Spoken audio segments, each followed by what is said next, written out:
Vikramshila IAS coaching institute 14 बीघा ऋषिकेश। आधुनिक भारत का इतिहास कर रहे थे हम लोग। आज हमने करना भारतीय राष्ट्रीय आंदोलन यानी Indian national movement. Indian national movement.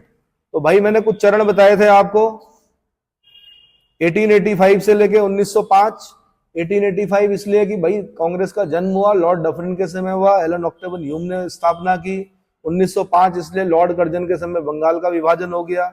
द्वितीय चरण हमने पढ़ना है कि 1906 से लेके 1919। 1906 क्यों? बंगाल विभाजन के बाद बहुत सारी घटनाएं हुई। बंगाल विभाजन का विरोध हुआ, बंग भंग का विरोध हुआ बहुत ज्यादा देश में। साथ में स्वदेशी मूवमेंट चला, उसकी प्रतिक्रिया स्वरूप क्या चला? स्वदेशी आंदोलन चला। बच्चे बच्चे ने वंदे मातरम गाना गाया, जिसको आज हम राष्ट्रगीत बोलते हैं। वो वंदे मातरम किसका सॉन्ग था? अरे बंकिम चंद्र चटर्जी ने आनंद मठ में लिखा, ठीक है। सन्यासी विद्रोह के बारे में लिखा, सन्यासी विद्रोह के नेता द्विज नारायण कीना सरकार, वो भी ठीक है। पर अगर पूछेगा वंदे मातरम किस रिवोल्ट मतलब किस आंदोलन का मुख्य गीत था, तब आपने बोलना स्वदेशी आंदोलन का मुख्य गीत था। किसका? ठीक है जी। तो 1919 क्यों? मॉन्टेग्यू चेम्सफोर्ड सुधार। 1919 में क्या आते हैं? मॉन्टेग्यू चेम्सफोर्ड सुधार आते हैं, जिसमें मॉन्टेग्यू कौन है? भारत सचिव है, और चेम्सफोर्ड कौन है? वाइसरॉय। ठीक है। उसके बाद फिर तृतीय चरण शुरू होता है, क्रांतिकारी आंदोलन और वामपंथी आंदोलन। एक समय ऐसा भी आया कि वामपंथ हावी हो गया यहाँ पर। लेफ्टिस्ट विचारधारा जो थी, मार्क्स और इसकी कार्ल मार्क्स और अन्य लोगों की विचारधाराओं ने यहाँ पर स्थान लिया। ठीक है। उसके बाद चतुर्थ चरण आता है 1919 से लेकर और 1942, गांधीवादी युग। कौन सा युग? बस हर जगह गांधी जी दिखते हैं। 32 के बाद नहीं दिखते हैं। 32 के बाद लेकिन दिखते हैं वो हरिजनोत्थान में दिखते हैं। किसमें? छुआछूत विरोधी आंदोलन करते हैं वो, पर लेकिन 42 में आते हैं, डू और डाई बोलते हैं, और उसके बाद भारत छोड़ो आंदोलन शुरू और चलता रहता है। 15 अगस्त 1947 को आजाद। अंतिम चरण जो है 42 से 47 तक चलता है, स्वतंत्रता प्राप्ति की ओर। ठीक है। तो इस तरह से हमने करना। तो प्रथम चरण कर रहे हैं हम, उदारवादी काल। सबसे पहले क्या है? फर्स्ट फेज जो है वो इरा ऑफ लिबरल्स है। इसमें क्या होता है? 1905 तक भारत के राष्ट्रीय आंदोलन पर उन लोगों का वर्चस्व था जिनको प्रायः नरमपंथी राष्ट्रवादी कहा जाता था या उदारवादी कहा जाता था। क्या कहते थे? नरमपंथी राष्ट्रवादी या उदारवादी कहा जाता था। जैसे दादा भाई नौरोजी थे, फिरोज शाह मेहता थे, सुरेंद्रनाथ बनर्जी थे, महादेव गोविंद रनाडे थे, दिनसाई वाचा थे, गमेश चंद्र बनर्जी थे, गोपाल कृष्ण गोखले थे। इन सब के जो संगठन है उनके नाम भी याद करना पड़ेगा। जैसे ही आया Gopal Krishna Gokhale, servant of India society, Mahatma Gandhi के राजनीतिक गुरु। कौन? महात्मा गांधी के राजनीतिक गुरु। अगर सुरेंद्रनाथ बनर्जी आ गया तो सुरेंद्रनाथ बनर्जी का संगठन का नाम याद रखना है आपने। कौन सा? उनका अखबार याद रखना है। कौन सा? बंगाली, अंग्रेजी भाषा में। और संगठन कौन सा? भाई जब आप कांग्रेस से पहले के संगठन पढ़ते हो तो उसमें क्या पढ़ा आपने? हाँ बोलो भाई।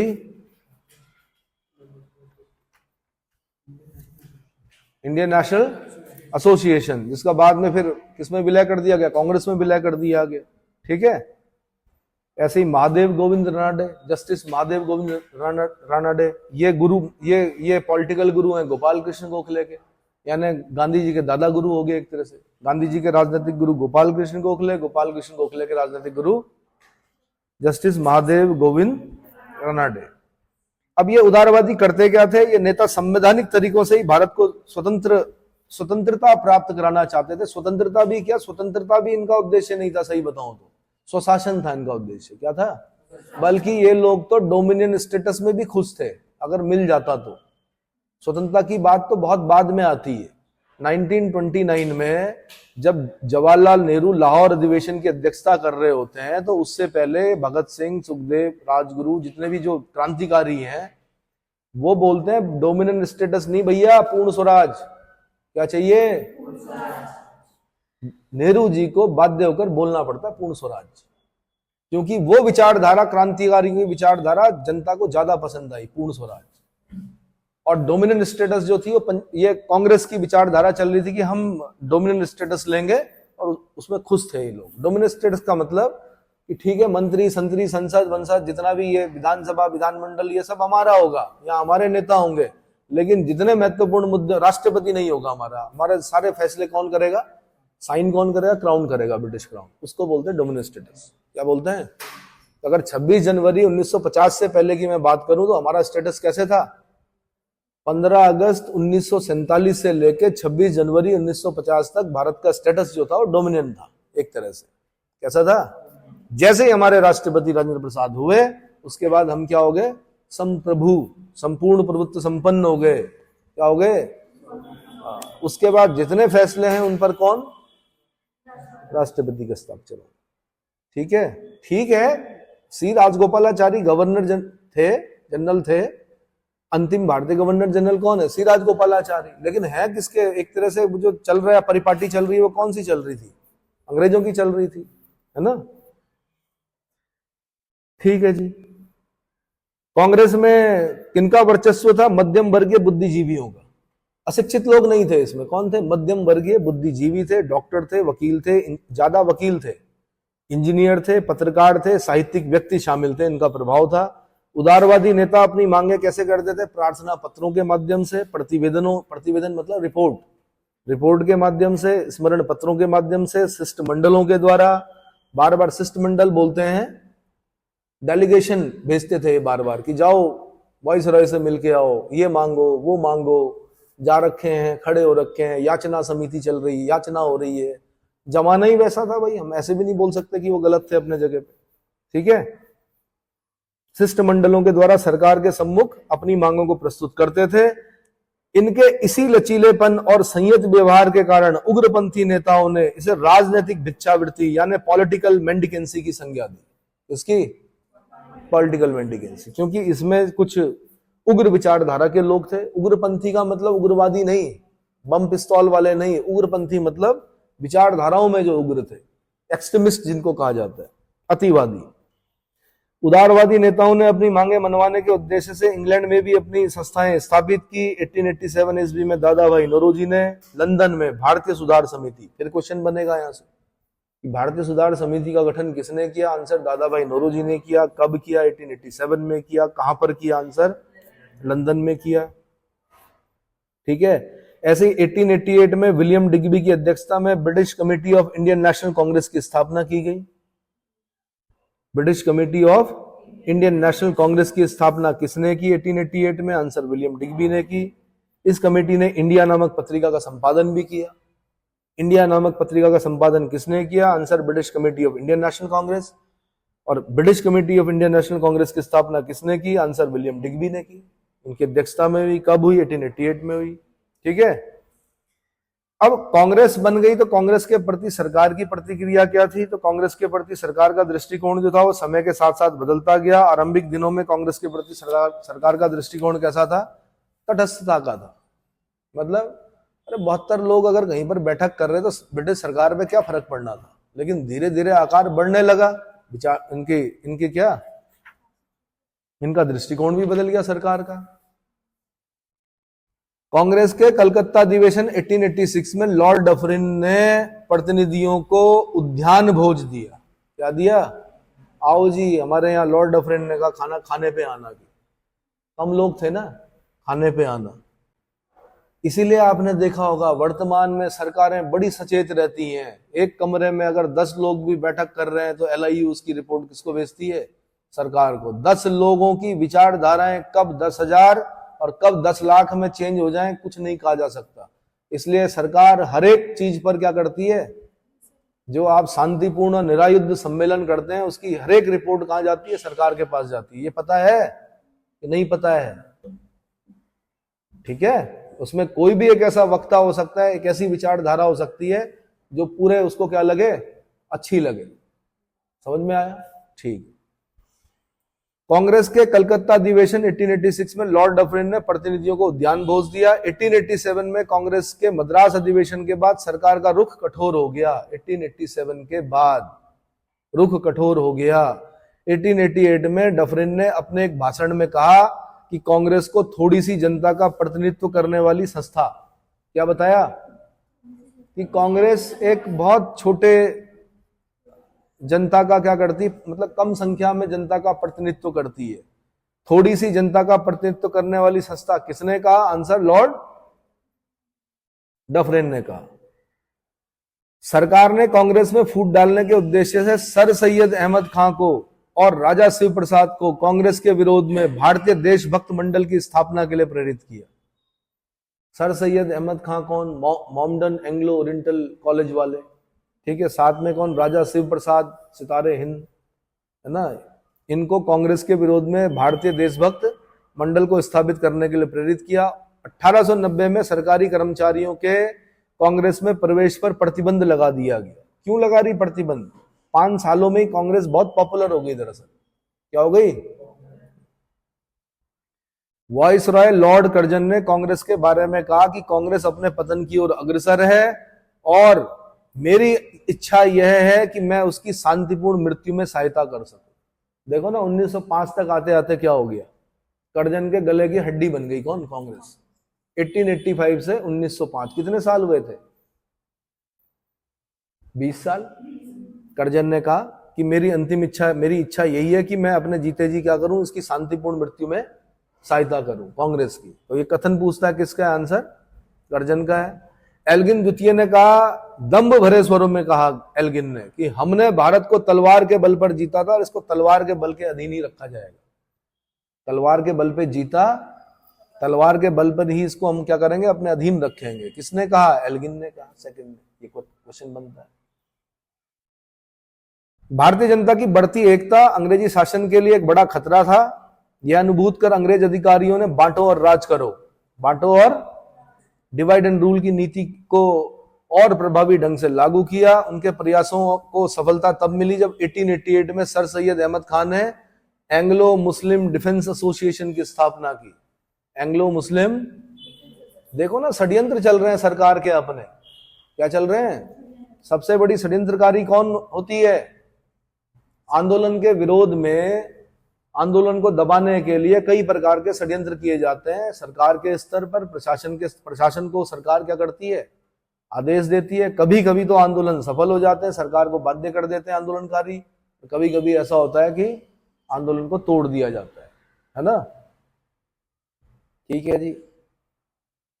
तो सर सैयद अहमद खान ने क्या कर दिया? एंग्लो मुस्लिम डिफेंस एसोसिएशन की स्थापना की। फिर भी ब्रिटिश अधिकारियों का यह विरोध राष्ट्रीय आंदोलन का विकास रोकने में असफल रहा। रमेश चंद्र मजूमदार जी लिखते हैं कि ब्रिटिश सरकार तथा नौकरशाही के कांग्रेस विरोधी षड्यंत्र अपने उद्देश्य की पूर्ति में इसलिए सफल नहीं हुए क्योंकि वे यह बात जानने में असमर्थ रहे कि कांग्रेस की शक्ति का मूल आधार क्या है? मध्यम वर्ग है, ना कि धनाढ्य वर्ग। कौन? जिस दिन मध्यम वर्ग विरोध पे आ जाता है, सरकार वैसे डरती किससे? किससे डरती है? किसान आंदोलनों से डरती है, निम्न जाति आंदोलन से डरती है, आरक्षण आंदोलन से डरती है। किससे डरती है? वर्तमान में भी अगर मैं बात करूं, किससे नहीं डरती है? मध्यम वर्ग से नहीं डरती है। क्योंकि मध्यम वर्ग क्या करता है? अपने ब्रेड एंड बटर के चक्कर में ही उसका पूरा जीवन कट जाता है। लेकिन अगर मध्यम वर्ग क्रांति पर आ जाए, मध्यम वर्ग अगर आंदोलन पर आ जाए, तो फिर क्या होता है? फिर कोई भी षड्यंत्र सफल नहीं होता उसको तोड़ने का। ऐसा ही क्या हुआ? कांग्रेस भी जो था वो मध्यम वर्ग का प्रतिनिधित्व कर रही थी, ना कि धनाढ्य वर्ग का। समझ में आ गया? ठीक। प्रारंभिक राष्ट्रवादियों की क्या सफलता मिली? भाई कांग्रेस बनी तो क्या सफलता मिली? 1886 में लोक सेवा आयोग की स्थापना। किसकी? लोक सेवा आयोग की स्थापना। जनपद सेवा के लिए इंग्लैंड और भारत में एक ही समय में परीक्षा कराने की मांग। सरकार द्वारा भारतीय व्यय की समीक्षा हेतु बेलवाई कमीशन की स्थापना। ये मेंस का आंसर होता है कि ठीक है भैया, 1885 में कांग्रेस का गठन हो गया लॉर्ड डफरिन के समय में। चलो ठीक है, जो भी हुआ, चाहे आप उसको तड़ित चालक के रूप में लो, चाहे आप उसको सेफ्टी वॉल्व के रूप में, लेकिन क्या सफलता मिली कुछ? हाँ जी मिली, ये मिली। 1886 में लोक सेवा आयोग की स्थापना हो गई। क्या हो गई? जनपद सेवा यानी आईसीएस की परीक्षा इंग्लैंड और भारत में एक ही समय में कराने पर सहमति हो गई। सरकार द्वारा भारतीय व्यय की समीक्षा के लिए बेलवाई कमीशन की स्थापना की गई। 1892 में भारत परिषद अधिनियम पारित करवाना पड़ा सरकार को। ठीक है, ये उदारवादियों की सफलता के रूप में देखे जा सकते हैं सारे काम। 4 काम किस रूप में देखे जा सकते हैं? उदारवादियों की। प्रारंभिक राष्ट्रवादियों ने सर्वाधिक धन पर भारतीयों के नियंत्रण की मांग की और यह नारा दिया, प्रतिनिधित्व नहीं तो कर नहीं, नो टैक्सेशन विदाउट रिप्रेजेंटेशन। और यह नारा वैसे अमेरिकी क्रांति का है। कहां से आया ये नारा? अमेरिकियों ने क्या कहा था? अमेरिकियों ने कहा यार हम खाली टैक्स देंगे क्या, हमें प्रतिनिधित्व दो लंदन में जो संसद है तभी देंगे हम टैक्स। तब उनका नारा था नो टैक्सेशन विदाउट रिप्रेजेंटेशन। उसी नारे को चुराया गया और यहां पर भी बोला गया कि प्रतिनिधित्व नहीं तो कर नहीं। उदारवादियों की महत्वपूर्ण उपलब्धि थी अंग्रेजी सरकार का भारत पर आर्थिक प्रभाव का मूल्यांकन। अंग्रेजी सरकार का भारत पर आर्थिक प्रभाव का मूल्यांकन। दादा भाई नौरोजी ने आर्थिक निकासी के सिद्धांत यानी वेल्थ ड्रेन थ्योरी के माध्यम से जन साधारण को बता दिया कि भैया यहाँ का सारा धन कहां चला गया? इंग्लैंड चला गया। जो तुम्हारी दादी बोलती थी, परदादी बोलती थी कि सोने की चिड़िया थी, वो सही बोलती थी। और तुम्हारे खाने के लाले पड़े हुए, कपड़े नहीं है पहनने के लिए, बच्चों के टल्ले लगे हुए कपड़ों पर। क्यों लगे हुए? गरीबी। गरीब कैसे हुए? पता ही नहीं चला, धीरे धीरे हुए, धीरे धीरे गरीब हुए ना, पता ही नहीं चला। तो बाद में इन्होंने बताया कि इन्होंने दादा भाई नौरोजी ने poverty and British rule in India नामक पुस्तक में बताया कि आर्थिक निकासी का सिद्धांत दिया, धन के बहिर्गमन का सिद्धांत दिया और बता दिया कि सारा धन कहां चला गया। उदारपंथी राष्ट्रवादी नेताओं द्वारा आर्थिक नीति की जिस तरह व्याख्या की गई, उसके कारण इस युग को आर्थिक राष्ट्रवादी युग भी कहा जाता है। इस युग को क्या कहा गया? आर्थिक राष्ट्रीयतावादी का युग, आर्थिक राष्ट्रीयतावादी युग। ठीक है। राजनीतिक दृष्टि से कांग्रेस के कार्यों में दो दिशाएं थी। प्रथम, भारत की जनता में राजनीतिक चेतना और राष्ट्रीय भावना जगाने के लिए एक शक्तिशाली जनमत तैयार करना। ध्यान रखना, कोई भी आंदोलन तब सफल होता है जब क्या हो जाता है? एक जनमत मिल जाता है उसको। क्या मिलता है? जनमत मिल जाता है। उत्तराखंड में भी कुछ गलत कार्य हुए, पर क्योंकि अभी जनमत नहीं मिला उसको, लेकिन धीरे धीरे मैं देख रहा हूं कि घटना 2 साल पहले घटित हुई और उसको धीरे धीरे लोगों का क्या मिल रहा है? समर्थन। उसको सुलझाया जा रहा है उस मुद्दे को, और सही भी है। जब तक क्या किसी बालिका को जब तक न्याय नहीं मिल जाता तब तक उसको सुलझाए रखना चाहिए। क्या करना चाहिए? और पूरा जब जिस दिन जनमत तैयार हो जाएगा तो उस दिन सब कुछ निकल के सामने आ जाएगा, कौन था, कैसा था, क्या हुआ था। और जो दोषी होंगे उनको भी क्या मिलेगी? कठोर से कठोर सजा मिलेगी, और मिलनी भी चाहिए। न्यायार्थ तो बंधु को भी दंड देना धर्म है। अगर आपके बंधु ने भी गलत किया है तो उसको भी दंड देना क्या है? वही धर्म है। समझ में आया? तब ये नहीं बोलना कि रेड टेपिज्म नहीं चलाना, तब किथन किन नहीं चलाना है कि मेरे सगे संबंधी हैं जी, मेरा भाई है। समझ में आया? कल को बन जाओ दरोगा या डीएसपी या एसपी, और अगर मैं बिना हेलमेट के दिखूं तो चालान काट देना तुरंत। समझ में आया? और मैं भी खुशी खुशी कटवाऊंगा। तब ये मत बोलना गुरुजी थे हमारे। सच में काटोगे?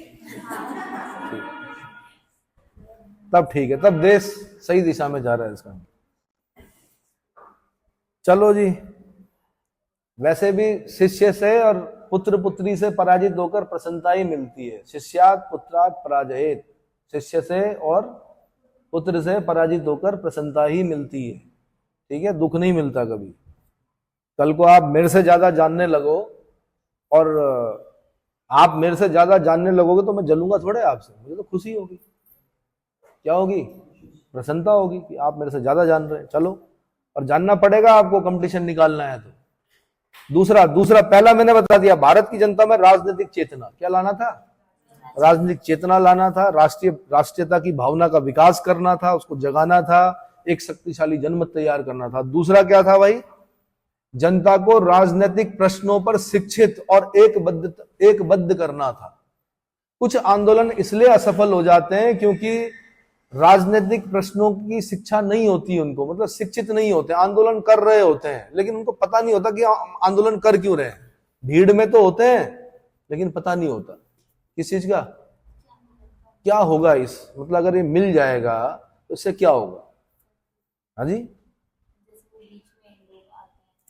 जैसे बताओ एग्जाम्पल। कई बार सरकार की नीतियां सही होती हैं लेकिन उनको जो जिनके लिए लाई जा रही है उनको भड़का दिया था कि भाई तुम्हारा गड़बड़ हो जाएगा, ऐसा हो जाएगा, वैसा हो जाएगा। और फिर क्या हो जाता है? आदमी परेशान हो जाता है, फिर वो असफल हो जाता है। ऐसा हुआ है पहले भी। स्टोव चला करते, पहले चूल्हे चलते थे, फिर स्टोव आए तो लोगों ने कहा ये तो फट जाता है, मतलब दुष्प्रचार कर दिया कि इसमें मिट्टी तेल होता, आग लग जाती, किचन में जल जाते हैं लोग।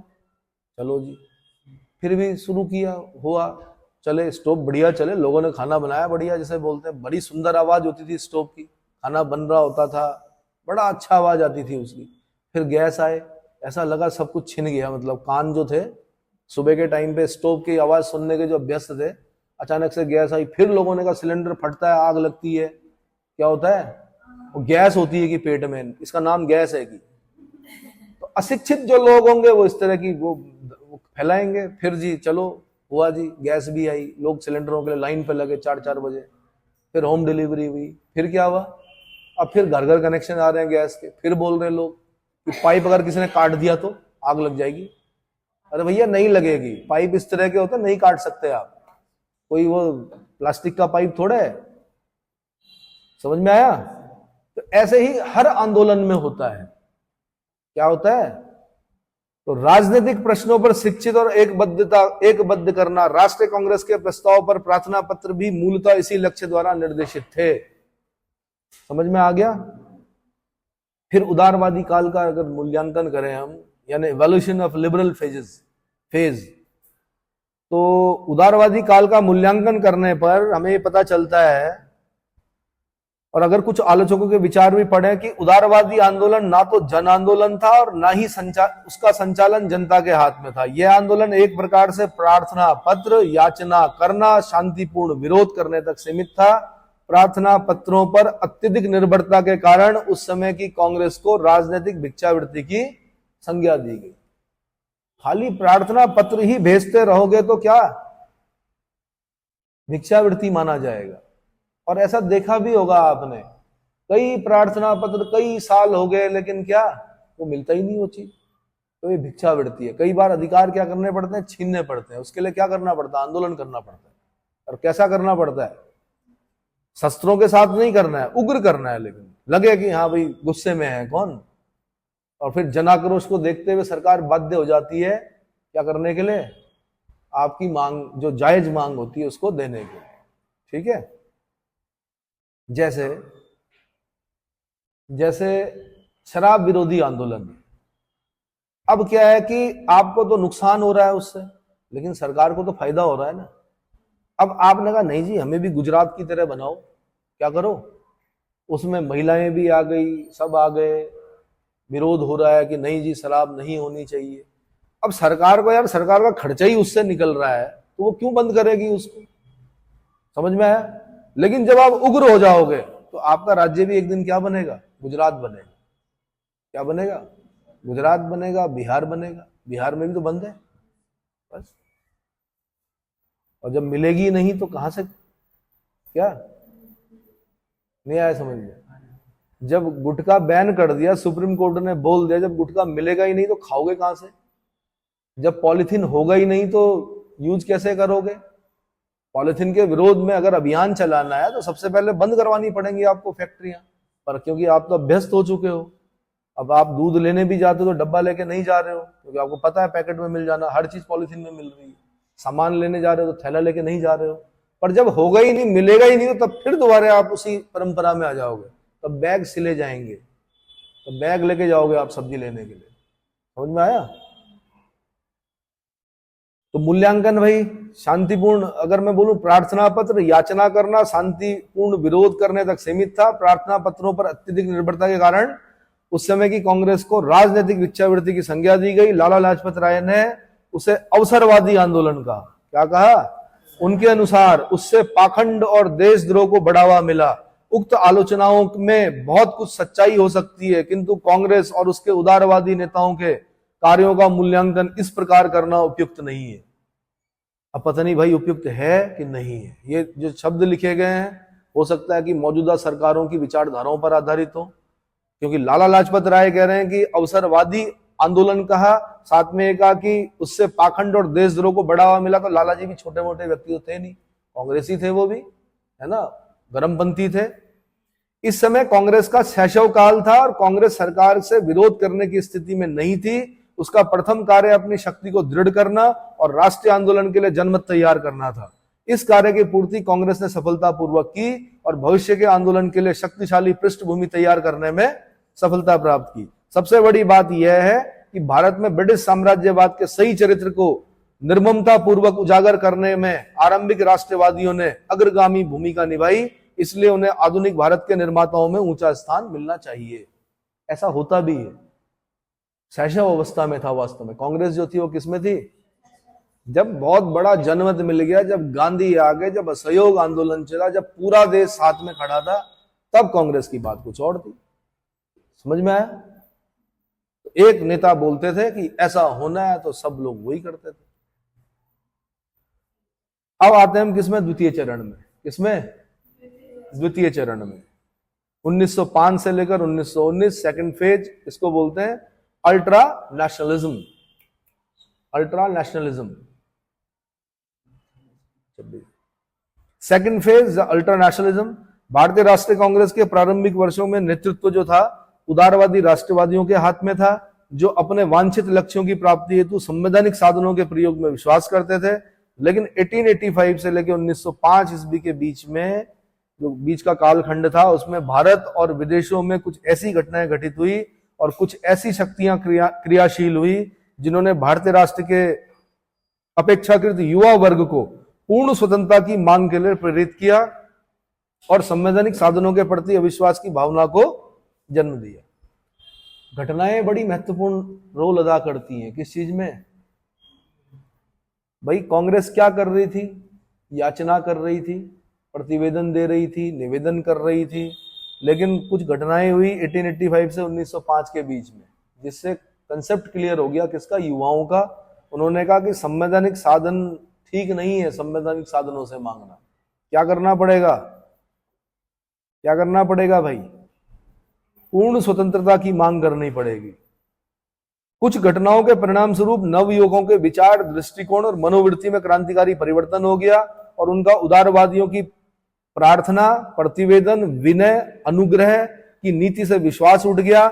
इस प्रकार राष्ट्रीय आंदोलन उन दो धाराओं में प्रवाहित हुआ जिनमें से प्रथम को उग्र राष्ट्रवाद यानी अल्ट्रा नेशनलिज्म और द्वितीय को क्रांतिकारी यानी रिवोल्यूशनरी कहा गया।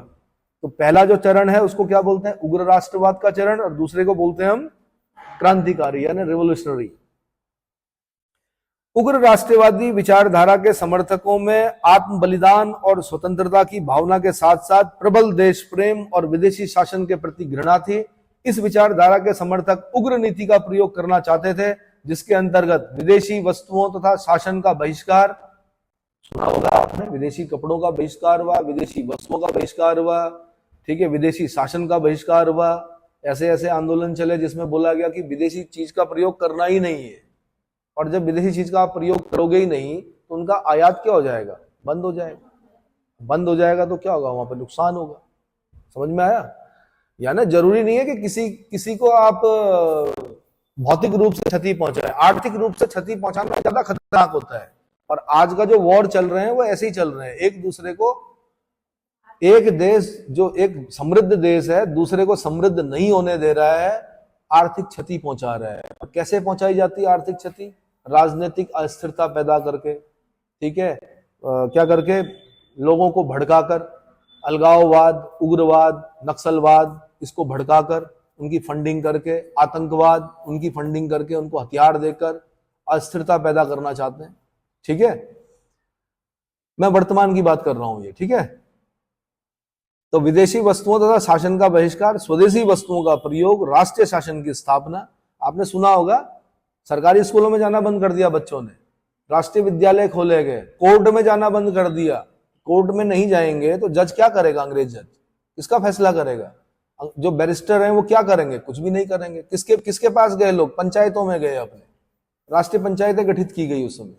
समझ में आया?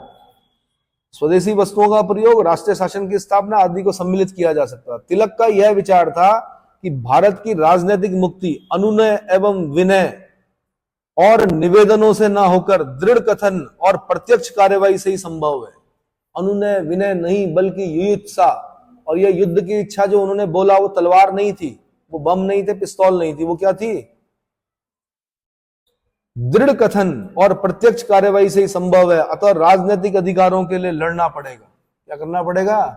राजनीतिक अधिकारों के लिए लड़ना पड़ेगा। पूर्ण स्वतंत्रता की मांग और उसकी प्राप्ति हेतु जन आंदोलन के मार्ग को अपनाने वाली इस विचारधारा को उग्र राष्ट्रवाद के नाम से पुकारा जाता है। ठीक है, क्या कहा लोकमान्य बाल गंगाधर तिलक ने? स्वतंत्रता मेरा जन्म सिद्ध अधिकार है और मैं इसको लेकर रहूंगा। उन्होंने ये नहीं कहा कि स्वतंत्रता मेरा जन्म सिद्ध अधिकार है, माई बाप मेरे को दे दीजिए। उन्होंने क्या कहा? स्वतंत्रता मेरा जन्म सिद्ध अधिकार है, मैं इसको लेकर रहूंगा। आप दो ना दो, मैं लेकर रहूंगा। इसको बोलते हैं क्या?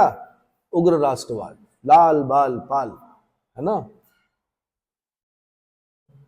कांग्रेस के गर्म व उग्रवादी तथा अतिवादी कहे जाने वाले नेताओं में प्रमुख कौन कौन थे? बाल गंगाधर तिलक थे जो महाराष्ट्र से, अरविंदो घोष थे, विपिन चंद्र पाल थे, ये बंगाल से थे। अरविंदो घोष मैंने कहा फिर उन्हें कैद हो गई थी, जब वो जेल से निकले तो वो योगी थे। क्या थे? योगी थे फिर। ठीक है। और विपिन चंद्र पाल जो थे वो बंगाल से थे, लाला लाजपत राय जो थे वो पंजाब से थे। शेर पंजाब लाला लाजपत राय। इनमें से उग्रवाद की मशाल जलाने का श्रेय तिलक को दिया जाता है। स्वराज, स्वदेशी और बहिष्कार का नारा सर्वप्रथम तिलक ने ही दिया था। स्वराज, स्वदेशी और बहिष्कार का नारा सर्वप्रथम तिलक ने ही दिया था। उनके अनुसार हमारा राष्ट्र एक वृक्ष की तरह है जिसका मूल तना स्वराज है और स्वदेशी और बहिष्कार आदि इसकी शाखाएं हैं। यह कथन किसका है? लोकमान्य बाल गंगाधर तिलक का है। इतना समझ में आ गया? ठीक है जी। तिलक ही वो व्यक्ति थे जो भारतीय जनमानस की मानसिकता को पढ़ गए थे। उन्होंने कहा यार अगर मैं इनको राजनीतिक राजनीति की शिक्षा दूंगा, राजनीतिक रूप से इन्हें अगर मैं राजनीतिक चेतना जगाने का प्रयास करूंगा, ये इकट्ठे नहीं होंगे। उन्होंने धर्म का सहारा लिया। क्या लिया? गणेश महोत्सव, गणपति बाप्पा मोरिया, अगले बरस तू फिर से आ, जल्दी आ। जो गणेश महोत्सव है किसकी देन है? लोकमान्य बाल गंगाधर तिलक की है। शिवाजी महोत्सव, उनको पता था कि महाराष्ट्र के डीएनए में क्या है, शिवाजी के लिए बड़ा सम्मान है। शिवाजी महोत्सव मनाया उन्होंने, लोगों को इकट्ठा किया, तब इस प्रकार से राजनीतिक चेतना जगाई उनके अंदर। ठीक है। गणेश विसर्जन के माध्यम से जो आज बहुत बड़ा रूप ले चुका है महाराष्ट्र में, महाराष्ट्र के उत्तराखंड में भी हो रहा है, तो जो बहुत बड़ा रूप ले चुका है ये तिलक की ही देन है। किसकी? लोकमान्य बाल गंगाधर तिलक की। उग्रवाद, अब उग्रवाद का कैसे हुआ भाई यहाँ पे प्रचार प्रसार? तो अरविंदो घोष ने कहा था कि कांग्रेस श्रमिक वर्ग से दूर है, अराष्ट्रवादी है और यह पूर्णतः असफल रही। क्या रही भाई? अगर आप खाली मध्यम वर्ग को साथ लेके चलोगे, श्रमिक वर्ग को नहीं लोगे तो गड़बड़ हो जाएगा। तो किसने कहा? अरविंदो घोष ने कहा कांग्रेस श्रमिक वर्ग से दूर है, अराष्ट्रवादी है और पूर्णतः असफल रही है। कांग्रेस के शासकों को प्रसन्न करने की नीति, कांग्रेस के शासकों को प्रसन्न करने की नीति के कारण उग्र राष्ट्रवादी लोगों का एक वर्ग उत्पन्न हुआ। इनकी उत्पत्ति में जो कारण है वो बता रहा हूं मैं। नंबर 1, अंतरराष्ट्रीय घटनाएं। मिस्र, फारस और टर्की की जनता को स्वतंत्रता संग्राम में मिली सफलता। इजिप्ट में सफलता मिल गई भाई, अफ्रीकी देश था इजिप्ट। फारस, ईरान को सफलता मिल गई, टर्की को सफलता मिल गई। ठीक है। छोटे अफ्रीकी राष्ट्र अबिसीनिया द्वारा 1896 में इटली को पराजित कर दिया गया। यूरोप वालों का बोलना था कि हम रिफाइंड रेस है, हमें कोई नहीं हरा सकता। अब पता चला कि अबिसीनिया, इथियोपिया, गरीब देश उस जमाने का, अभी भी गरीबी है, इथियोपिया ने इटली को हरा दिया। किसको? इटली को हरा दिया। 1905 में जापान द्वारा रूस को हरा दिया गया। जापान, भारतेंदु हरिश्चंद्र लिखते हैं कि जापान के टट्टुओं ने रूस जैसे बड़े देश को क्या कर दिया, इतने विशाल साम्राज्य को क्या कर दिया, पराजित कर दिया। रूस क्या है उसके सामने, सॉरी जापान क्या है रूस के सामने, छोटा सा। टट्टू इसलिए बोला भारतेंदु हरिश्चंद्र ने कि कद में छोटे थे, कि जापान के टट्टुओं ने रूस जैसे क्या विशाल साम्राज्य को।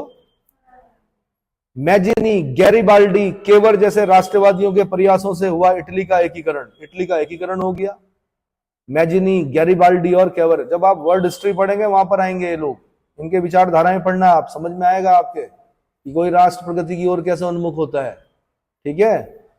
ऐसी अंतरराष्ट्रीय घटनाएं थी जिन्होंने उग्रवादियों को स्वतंत्रता प्राप्ति के लिए उग्र नीति अपनाने के लिए प्रेरित किया। राष्ट्रीय घटनाएं क्या क्या हुई? ब्रिटिश सरकार द्वारा कांग्रेस की मांगों की लगातार उपेक्षा ने उग्रवाद को जन्म दिया। कांग्रेस की मांगों की लगातार उपेक्षा की जा रही थी। जब उपेक्षा होती है तो स्वभाव क्या होता है, उग्र होता है, उग्रवाद का उदय हुआ। 1892 ईस्वी का भारत परिषद अधिनियम, जो प्रशासन के भारतीयकरण और विधान निर्माण के कार्य को जनतांत्रिक आधार पर प्रस्तुत करने के लिए लाया गया था, पूर्णतः निराशाजनक रहा। उद्देश्य क्या था 1892 का? 1892 का जो एक्ट आता है, उसका भारत परिषद अधिनियम आता है, उसका उद्देश्य था प्रशासन का भारतीयकरण करना, एडमिनिस्ट्रेशन का भारतीयकरण करना और विधान निर्माण के कार्य को जनतांत्रिक आधार प्रदान करना। जनतंत्र लोकतंत्र, लोकतांत्रिक आधार प्रदान करना। लेकिन हुआ क्या? निराशाजनक रहा।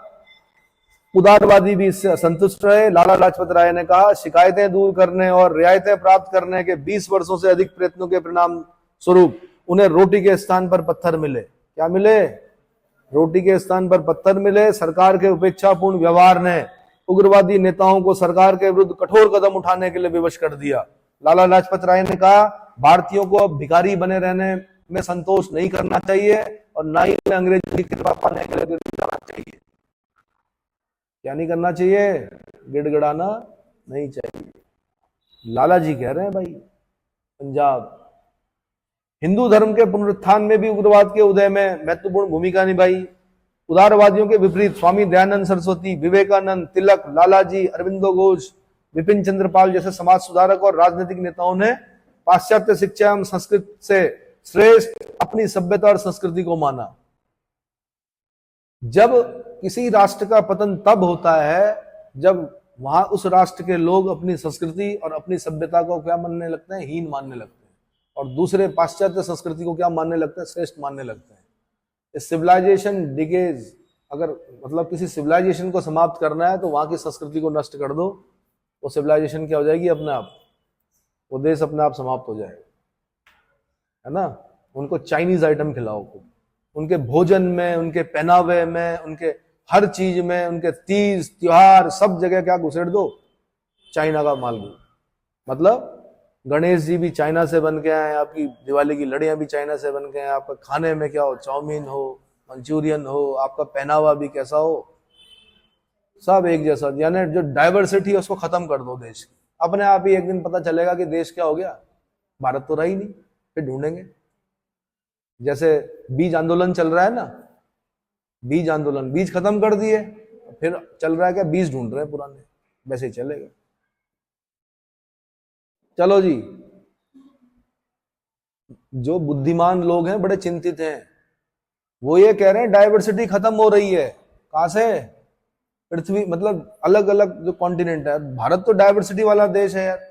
राजस्थान जाओ, पगड़ी मिलेगी, मूछें मिलेंगी, कुर्ता पजामा, अलग अलग कपड़ा। रन ऑफ कच्छ में जाओ, चूड़ियां मिलेंगी। यहाँ तक दक्षिण भारत में जाओ, दूसरा पैटर्न मिलेगा, लुंगी मिलेगी, पता नहीं क्या क्या मिलेगा अलग अलग जगहों पर। नॉर्थ ईस्ट में जाओ, वहां अलग मिलेगा। डाइवर्सिटी है।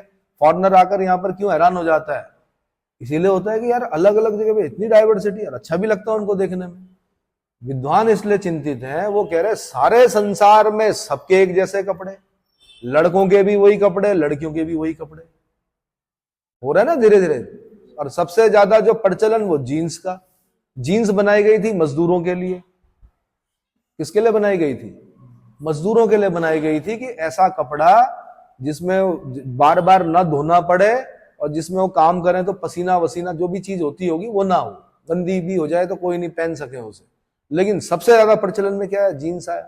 पूरे संसार में लोग एक जैसा पहन रहे, एक जैसा खा रहे, एक जैसा क्या, त्योहार भी लगभग लगभग पुराने त्योहार खत्म और एक अलग प्रकार के त्योहार क्या हो रहे हैं, जगह ले रहे हैं उसकी। जहां पर उन्हें अच्छा लग रहा है कि मेरे फायदे का है, वैलेंटाइन डे से मुझे फायदा होगा, तो उसको मनाया जा रहा है।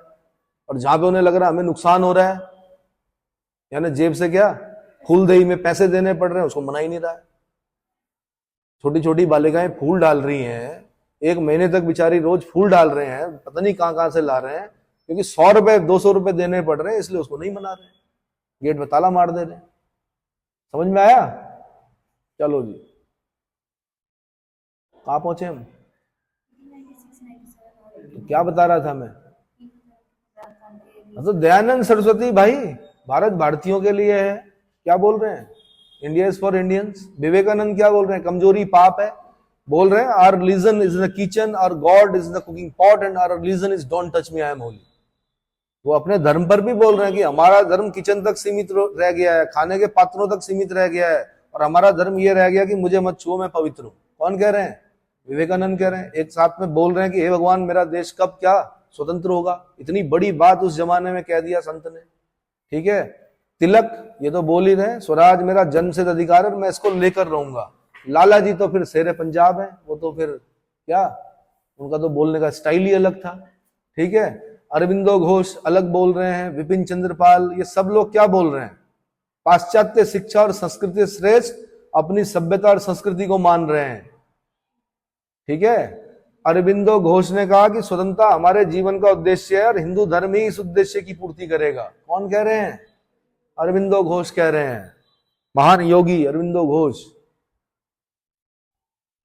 एनी बेसेंट कह रही हैं क्या, सारी हिंदू प्रणाली पश्चिम सभ्यता से बढ़कर है। एक आयरिश महिला कह रही है कि सारी हिंदू प्रणाली पश्चिम सभ्यता से बढ़कर है। ठीक है जी, 1896, 97 और 1899, 1900 के मध्य महाराष्ट्र में फैले प्लेग में लाखों लोगों की मृत्यु हो गई।